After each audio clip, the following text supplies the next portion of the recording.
وہ کون سے 7 قسم کے لوگ ہیں کہ جن پر روزہ فرض نہیں ہے؟ آپ یہ توجہ سے سنیے گا۔ رمضان مبارک کے مسائل کے حوالہ سے اور روزہ کے مسائل کے حوالہ سے میں آپ سے یہ بات کر رہا ہوں۔ آپ دارالایمان اکیڈمی دیکھ رہے ہیں، آپ اس چینل کو بھی ضرور سبسکرائب کر دیجیے گا اور بیل آئیکن کو بھی دبا دیجیے گا۔ جو سب سے پہلے نمبر پہ جس کے اوپر روزہ فرض نہیں ہے وہ کافر لوگ ہیں، اور دوسرے نمبر پہ پاگل، اور جو تیسرے نمبر پہ مجنون ہوتے ہیں، اور چوتھے نمبر پہ جو بچے ہوتے ہیں، اور پانچویں نمبر پہ بیمار آدمی جو ہوتا ہے، اتنا بیمار ہو کہ وہ روزہ نہ رکھ سکتا ہو، اس سے بھوک اور پیاس برداشت نہ ہوتی ہو، تو وہ اس کا فدیہ دے گا، ٹھیک ہے۔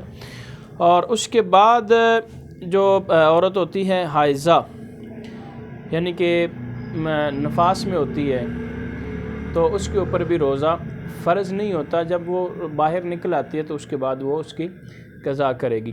اور مسافر جو آدمی ہوتا ہے اس کے اوپر بھی روزہ فرض نہیں ہوتا جب تک کہ وہ اپنا سفر مکمل نہیں کر لیتا۔ جب وہ اپنا سفر مکمل کر لیتا ہے اس کے بعد وہ اپنے روزے کی قضا کرے گا۔ آپ چینل کو ضرور سبسکرائب کر دیجیے گا اور بیل آئیکن کو بھی دبا دیجیے گا۔ بہت شکریہ۔